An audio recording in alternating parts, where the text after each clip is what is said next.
Ya salieron los cambios y yo creo que hay una cosa que queda muy, muy clara, muy segura de esto que se ha dado el pasado domingo 17 de agosto. Y es que el presidente, dentro del entorno del presidente, no se guardan nada, ¿eh? Porque las cosas se dieron tal cual, tal cual. O sea, desde hace días se decía que dentro de esas entidades se estaba despachando. Había ya cambio de mando clarísimo. Ocurrió en Senasa, donde sacaron a Santiago Jacín, al doctor Santiago Jacín, por Edward Guzmán. Pero días tenían, señores, eso, ¿eh? Cuando digo días, días. Igual pasó con Homero Figueroa, que la única, digamos, sorpresa, quizás no tanto, es que él todavía tiene la negativa de aceptar el cargo en el Banco de Reservas como vicepresidente de Mercadeo. Pero todo se dio así, señores. Félix Reina sustituyéndolo por Daniel García Archibald, ¿no? Creo que es el nombre completo, ¿no? De García Archibald. Pues también entró el periodista Alberto Caminero, siendo como el director de prensa del despacho gubernamental, una cosa así. Pero también está el cacareado cambio de Samuel Pereira hacia Refidonza, intercambio, ¿no? A Refidonza, y el señor Aguilera de esa institución pasa a Ban Reservas. Se sabía, señores, uno tenía ese dato de hace más de un mes, Maracayo. Más de un mes. Oigan, señores, yo a inicios de julio sabía que Samuel Pereira se iba de Banreservas. A inicios de julio. Porque ya se había hablado de eso internamente. Ya gente clave, figuras clave del mismo Samuel Pereira empezaban a renunciar. Y como él no es el único funcionario que rinde cuentas ahí, sus principales colaboradores de alguna manera empezaron a dejar sus números claros, sus despachos claros, limpios, empezaron a hacer otras diligencias fuera de sus responsabilidades habituales. O sea, se veían en una franca entrega de sus cargos. Entonces yo por eso digo que al presidente Abinader, no sé, no le hace buen servicio, porque esos rumores, independientemente de que podrían servir de distractores en un momento dado, ante tantas calamidades que está pasando el pueblo dominicano, pues al final del día dejan bien claro, bien plasmado que el gobierno de Luis Abinader tiene serias deficiencias a nivel comunicacional y eso puede producirle seria desestabilización. Con el cargo de director de la DIECOM, Félix Reina, pues tiene un gran reto. Tiene un gran reto y es el de superar, desintegrar el sesgo que se tiene de que la fiebre no está en la sábana. Porque si Milagros Germán pasó por ahí, si tan solo un año después la releva Homero Figueroa, y sabemos que Homero Figueroa también colaboró mucho porque su culto a la personalidad es notable y eso se sabe de hace mucho tiempo, que Homero Figueroa tiene un ego mucho más grande que él mismo, que lo supera en tamaño. Pero independientemente de eso, ya van tres. Son tres los todopoderosos voceros presidenciales.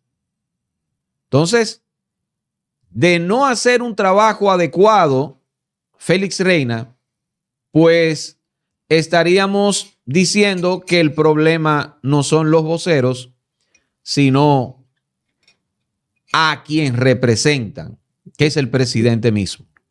Hay rumores, se ha hablado mucho de que el presidente de la República no coge mucha asesoría, ¿eh? Él es un poco resabioso en ese sentido. Quizás cogió asesoría para llegar al poder con, ¿cómo se llama? Con este hombre, el colombiano. Bengochea, el que más oye. Y eso es relativo, porque recordemos que Bengochea se fue también, ¿eh? Se fue quillao. siempre tuvimos la noticia de que eran serias fricciones con Homero Figueroa, pero al final del día, señores, voceros van y voceros vienen. Entonces hay un tema que ya tenemos que empezar a hablar, ¿no? De que si es que el presidente no coge asesoría, se molesta, si hay algo que tiene que ver con su carácter, que dice, no, yo voy a hacer esto y voy a hacer lo otro. Por ejemplo, este fin de semana, el sábado, me parece, fue a Punta Catalina, ¿verdad? A hacer un bulto con la crisis de los apagones. O sea, todo lo quiere hacer, todo lo asume él, todo lo está centralizando él. Y está en lo mismo, señores. Tenemos 5 años en este relajo. O sea, ya esa estrategia obviamente está desgastada. Y por eso doy este ejemplo a nivel de lo comunicacional. En el caso de Aguilera y el señor Pereira, pues ya eso se sabía, ¿no? Lo decía, ¿no? Se sabía. Hay que ver cómo Aguilera va a manejarse, porque lo que se decía es que Aguilera era muy buen administrador y que de Refidonza, Refidonza estaba como su labor muy discreta, aunque después hubo una serie de informaciones que se fueron dando respecto de manejos internos en Refidonza que ¿verdad? Que uno desconocía, por así decirlo. Pero vamos a ver cómo le va en Banreservas. Hay que ver también cómo va a hacer lo propio en Refidonza el señor Pereira, que tuvo mucha influencia, mucho impacto desde Banreservas, ¿no? Hizo un videíto por ahí de despedida hablando de las cosas que hizo, así, digamos de lo general, en los 5 años que estuvo al frente de la institución. O sea que es un reto para los dos. Ver si uno va a ser tan conservador a nivel de cartera y otro igual de ser percibido como dadivoso, va a ser lo mismo en Refidonza.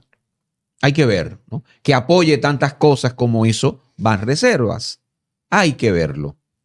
Hay que verlo.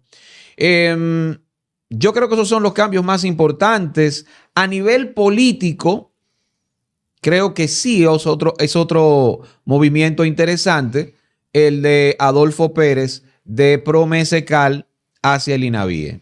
Claro, Promesecal no es que sale ilesa, ¿eh? En Promesecal, las denuncias de desabastecimiento de medicamentos, las quejas de los usuarios, de la gente que son generalmente los más desposeídos y los no tantos, déjeme decirle. Porque ustedes saben que el mercado de las medicinas aquí es una barbaridad. Pues gente quejándose del desabastecimiento de medicinas en Promesecal, pues eso se volvió en un momento dado moneda corriente. Pues hay que ver, porque lo han premiado, está en el INAVIE, Instituto Nacional de Bienestar Estudiantil, que venía precedido en las últimas semanas de una serie de escándalos que estaban comprometiendo, ¿no?, a la figura de Víctor Castro. Un señor que viene desde el ámbito empresarial, industrial, fue presidente de la ADIE y tuvo que sortear una serie, como repito, de escándalos que se verán, ¿no? Se verán en un futuro, si se harán auditorías, ese tipo de cosas. Yo digo que desde lo político se da una lectura de que es un triunfo. ¿Para quién? Para Raquel Peña.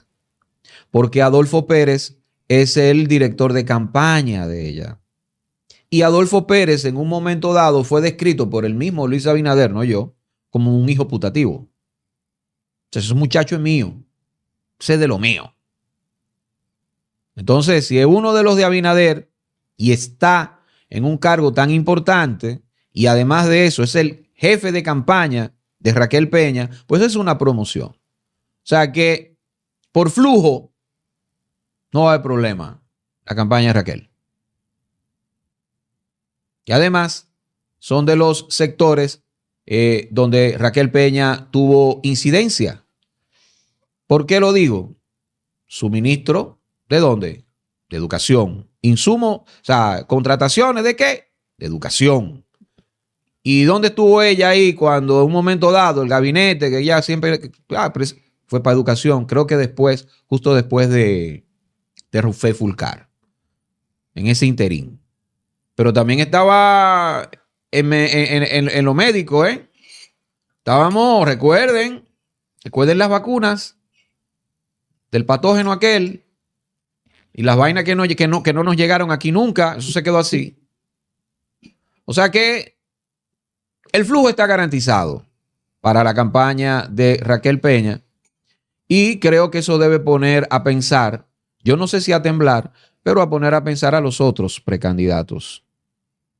Porque es una promoción lo que ha experimentado ahora mismo el señor Adolfo Pérez. Sin funciones se quedan, igual Homero Figueroa, sin funciones se quedan el señor Homero Figueroa, dije también Víctor Castro. O sea, hay varios que se han quedado sin funciones por el momento. El mismo García Archival está sin funciones. Y lo que me llama la atención es el nombramiento en la OMSA del señor Onésimo González. Onésimo González, que ha sido asesor en materia de transporte, de movilidad, de diversas instituciones. Creo que últimamente estaba en el Ministerio de Obras Públicas.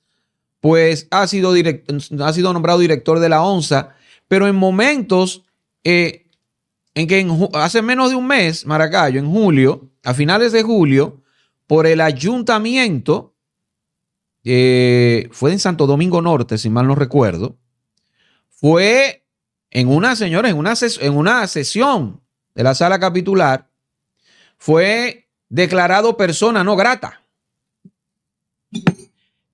por una moción presentada por el regidor Nicolás Valdés.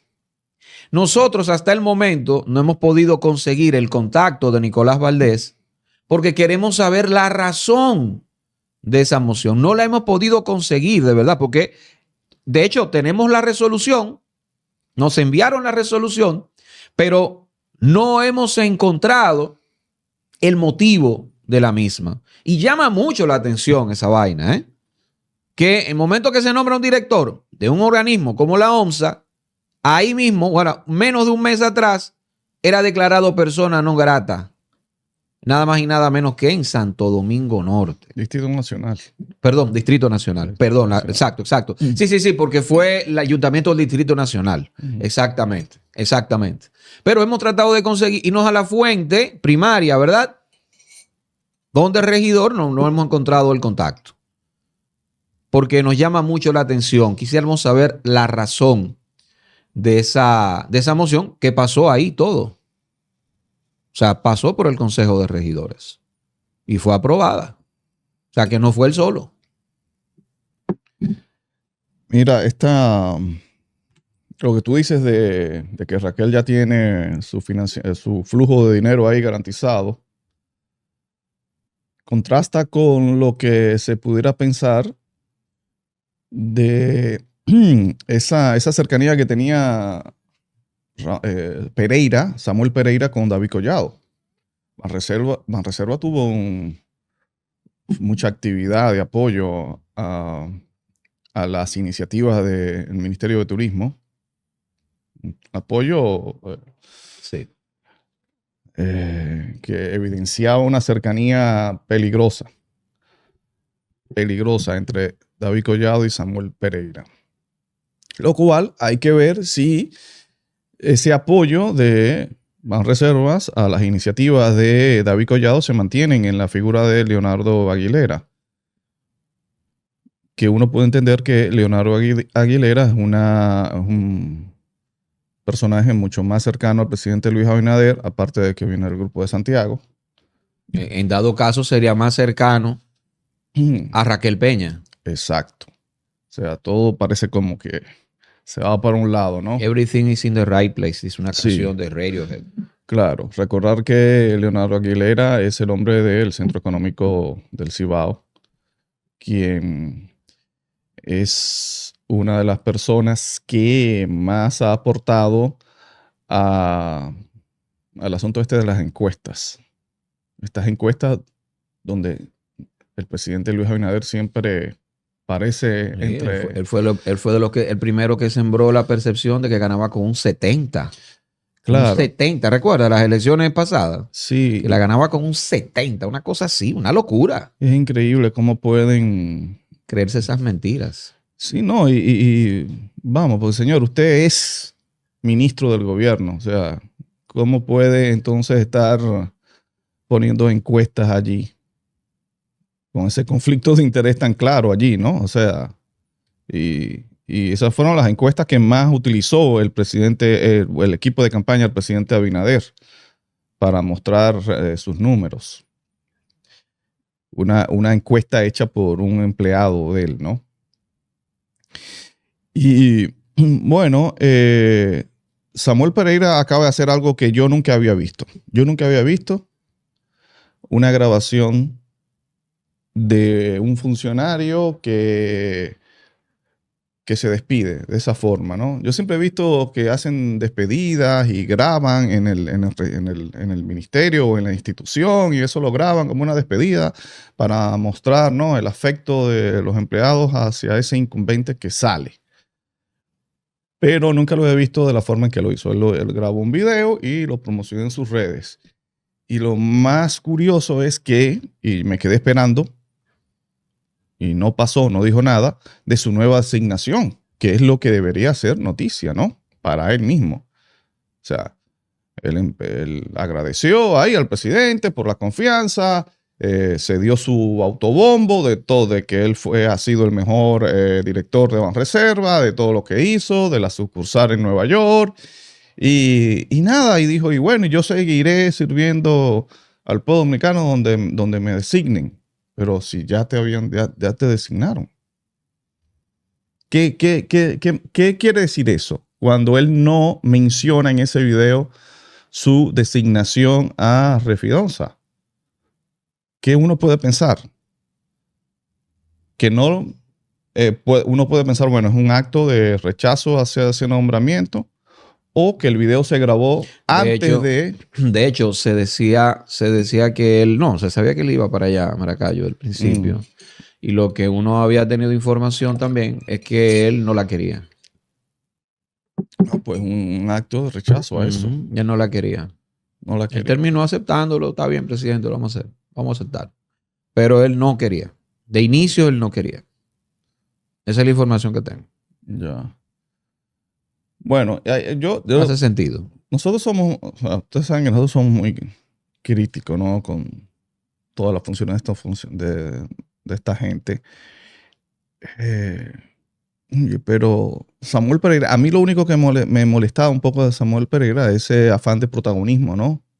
Eso a mí, eso... Bueno, pero quizás tiene otras intenciones, Maracayo, porque como que ese video de despedida deja entrever a alguien que tiene un interés más allá de ser un funcionario por decreto. Claro. O sea, lo que él dijo al final es como que donde me ponga el pueblo dominicano, él habló del pueblo dominicano. O sea, él fue más allá de la figura del presidente que es su jefe. Él habló del pueblo dominicano. Ahí parecía que se estaba despidiendo un funcionario electo. Eso es. Ya. No, pero te decía que a mí lo que más me incomodaba, ¿no?, de este funcionario, de su afán de protagonismo y todo eso. Yo desconfío totalmente de un funcionario con esas inquietudes y porque está manejando dinero público, loco. Y además, imagínate en el Banreserva, donde se maneja tanto dinero. Eso a mí me da pánico, ¿no? Pero hay que decir que si uno se pone a pensar en los últimos 5 años que tuvo allí en Banreserva, hizo un buen trabajo. Eso ahora, yo creo que sí, hizo un buen trabajo, creo, ¿no?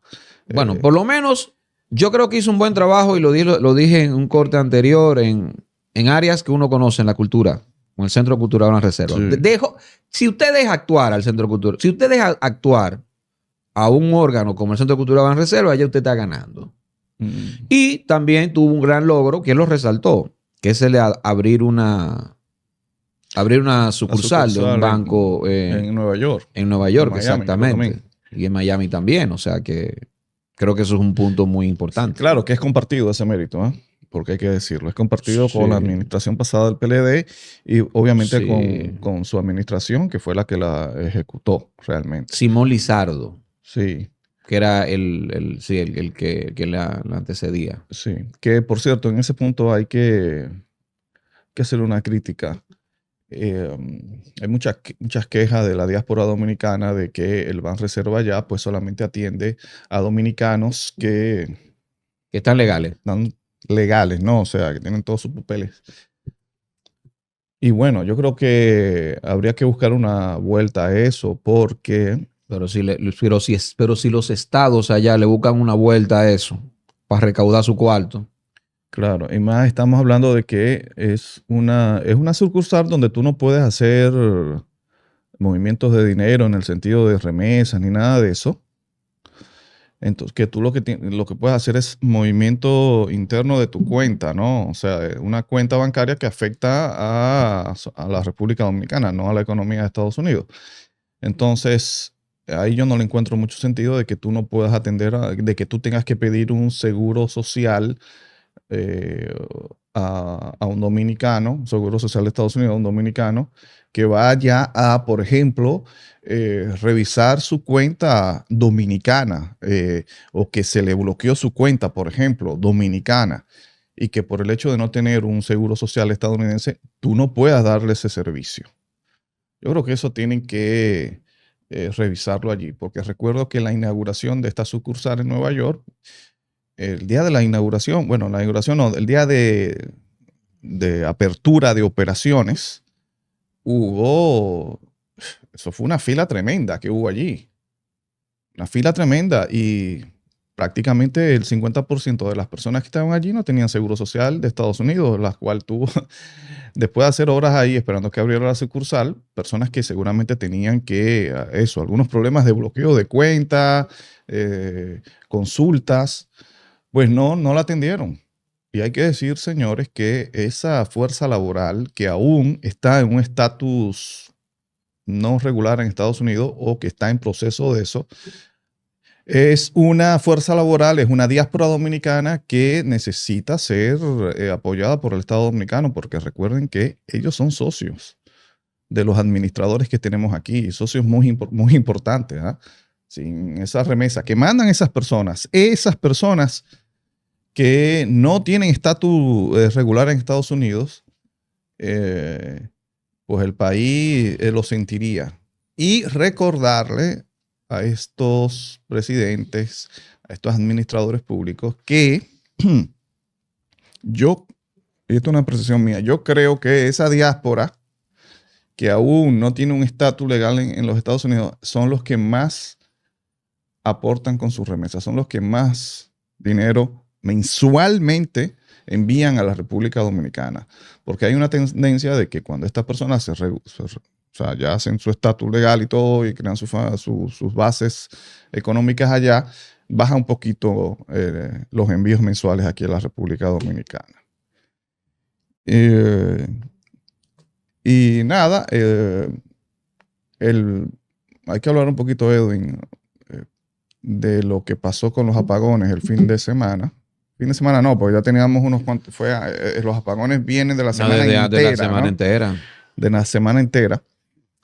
Y el presidente Abinader tenía. Pero mira, antes que nos metamos de lleno ahí, me comí una que me llamó la atención de los que quedaron fuera. El hijo de Carolina Mejía. Juan Garrigó Mejía. ¿Qué pasó? Que está fuera, no tiene funciones. Él tenía, me parece, que un viceministerio por ahí. O sea, el de la presidencia. Porque, o sea, Xiomara Aguante lo sustituye a él y se quedó sin funciones. Bueno, y Juan Garrigó Mejía es el jefe de campaña de su mamá. No, por eso lo van a poner en otro sitio. Bueno. No, está bien. Era una nota al margen, ya. Eso viene. Bien, los apagones, señores. Punta Catalina salió, ¿verdad? Y el propio presidente de la República tuvo que reconocer que se debió a una falla, ¿verdad? Una falla que se reveló que era por un pinche en una de las calderas, producto de un desgaste que se fue dando y no le pusieron atención a eso, viejo. Un desgaste. Para un pinche, producto de un desgaste que no fue un asunto de la noche a la mañana, sino que eso se tenía que ver, que se estaba desgastando eso y que iba a producir un pinche, y sin embargo, pues no lo prohibieron. Eso va dentro del asunto que nosotros hemos estado advirtiendo aquí, de la falta de mantenimiento de este gobierno, que aparentemente no es un asunto de negligencia, sino todo parece un plan sistemático para tener la gran justificación esta de, en el momento, no, esto hay que pasarlo a un fideicomiso. ¿Ah? Entonces, ya ahí tenemos varias infraestructuras, que no dejo de pensar en la zona colonial, y vemos cómo el metro de Santo Domingo está en eso también, dentro de ese plan oscuro de esta administración. Y ahora esto de Punta Catalina. Oh, por Dios. Y recuerden que esto no es algo que uno, que pudiera uno embarcarse en demasiado especulativa. No, no. Recuerden que una de los primeros proyectos de este gobierno del cambio, inmediatamente cuando llegó al poder, fue Punta Catalina hay que privatizarla. Ellos empezaron con eso, ¿ah? Sí, sí, por supuesto. Ellos Y decían no fideicomiso, privatizarla, venderla. Exactamente. Después fueron cuando vieron más o menos, no, es un fideicomiso. Y trabajaron para eso y el Congreso se movilizó para eso, para el fideicomiso de Punta Catalina. El problema es que se encontraron con el rechazo del pueblo, que luego el presidente Luis Abinader tildó ese rechazo del pueblo como, no, eso no es un rechazo espontáneo, eso es la oposición. Eso es el PLD que no quiere que Punta Catalina pase por un filtro de fideicomiso, porque ahí se darían cuenta de que estos tipos le metieron un dinero de más a esto, ¿no? Ya lo hemos puesto más de una vez, ¿no? El videíto donde él dice, ¿qué teme la oposición? Que se sepa. Exacto. Entonces, tranquilo. La intención de este gobierno es clara desde un inicio. Privatizar Punta Catalina. Ya sea con fideicomiso, que para mí es lo mismo, ¿no? Entonces, señores, esto, o sea, sale Punta Catalina o una de las plantas y mira lo que sufrimos. Fue un apagón casi, loco, aquí fue un apagón. ¿Ah? Yo tenía años que no veía un apagón así. Y señores, cuidado, y tú sabes que como la clase media va administrando sus problemas, en vez de exigir que se les resuelvan sus problemas, ellos se acostumbran a eso y van administrando. Tú sabes que ya la mayoría de edificios, ya prácticamente un edificio de los que se están construyendo ahora tienen su planta. Y eso hace, ¿no? De que la gente, pues estos sectores no perciban mucho esto. Pero, señores, en los barrios populares se pasó trabajo la semana que pasó, ¿ah? Se pasó trabajo. De hecho, mucha gente está diciendo que el presidente Luis Abinader suspendió el asunto del discurso tradicional que hacen los 16 de agosto y la celebración de los 5 años de la llegada al poder, algo así. Era una celebración y del partido que también cumplía años y que... un maldito lío ahí, porque ellos celebran, ellos tienen como un año aniversario. Este año es así, es como, tú dices que semana aniversaria es un año aniversario, porque ellos lo celebraron en febrero. Entonces lo que iban a celebrar, porque es un lío, o sea, es un lío, era una excusa. Porque era de que celebrar, además de los 10 años, otra vez, 5 años del poder. Bueno, pero fue, obviamente, los apagones, el tema del metro, todas esas vainas se le juntaron la semana pasada. Bueno, pues parece que eso fue motivo de la suspensión de esto, aunque ellos no dijeron eso. Ellos dijeron que el motivo de la suspensión de estos actos fue la lluvia, el huracán. El huracán. Que no pasó nada por aquí. Aparte que no pasó nada, se vio que ese no era el motivo, porque el presidente había patrocinado un evento, un concierto al aire libre en el malecón. No, y eso se dio. Sí, entonces, sí. Dime, o sea, tú suspendes un acto, un discurso, un asunto, una celebración de que por el huracán, por medida de seguridad, para no tener una concentración de personas allí y que pase un fenómeno natural ¿no? Y que pase una desgracia allí. Eso tú bueno, está bien, la coartada está muy bien ahora, pero dejaste el cabo suelto de patrocinar un concierto al aire libre, ahí, frente al mar, ahí mismo. Amigo, o sea, ¿qué pasó ahí? Que por cierto, dicen que casi nadie fue a ese concierto. Bueno, yo soy uno de los que ni siquiera sabía de esa vaina. Sí, sí, habían bandas ahí. ¿De qué bandas? Uno habla en código de rockero. Orquestas, sí. Eh, Pero hay algunas orquestas que son bandas, banda gorda. La banda gorda. La banda gorda. Mira, también otro asunto de esto es que, bueno, ya ustedes vieron el desastre, ya ustedes vieron la dependencia que tenemos de Punta Catalina, ¿no? Ya ustedes lo vieron ahí. Pero casualmente... O sea, ya está comprobado que es tanto monumento a la corrupción como una gran solución. Sí. O sea, tiene esa, digamos, esa bipolaridad, tiene esa peculiaridad, esos bemoles. Sí, pero hay una casualidad que el propio presidente lo tildó como casualidad y yo no creo que sea tal casualidad. Fue cuando él dijo, bueno, sí, porque son cosas que uno no quiere que pase. Bueno, lo de Punta Catalina. Y casualmente sale también, creo que Itabo fue que salió. Y Itabo y... No recuerdo la otra, pero son de las que son... Oye, me doy una cosa. Con la generadora no hay problema en este país. Sí, pero lo que te quiero decir es que oye, qué casualidad, ¿no? O sea, no hay ninguna Punta Catalina se daña y también se dañan dos más. Cuidado, ¿ah? Cuidado si eso fue para disimular la importancia de Punta Catalina y el impacto de Punta Catalina si le pasa algo. No, sácame esta dopa que... No, lo que pasa es que, bueno, fue casi un apagón general, pero que salieron y además, dos más. Como están acostumbradas las generadoras a que le paguen, inclusive apagada. Ajá. Eso es lo de menos. No, y además... Eso es lo de menos. No. Apágamela ahí, como quiera te voy a pagar. No, claro, eso es. Y además, y si fue una si realmente fue una casualidad, ahí muestra que estamos en manos negligentes, porque 3 plantas, viejo. Eso no, ahí no hay casualidad que pueda valer. No, eso no fue casualidad. No puede ser. Eso puede ser, como tú dices, una parte, un plan.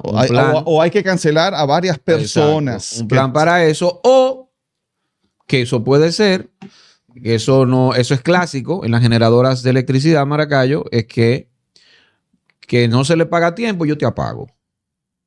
¿Entiendes? Bueno, tú no me pagas, te hago daño. Directo. Eso es otra posibilidad de que no esté el pago al día o que están hartos de esperar el pago. Eso muchas veces ocurre y es muy efectivo porque se le paga de una vez cuando apagan. La quinta pata, José Maracayo, Edwin Cruz, oye, a ver si suspende. Comenta, dale like, comparte, todo eso.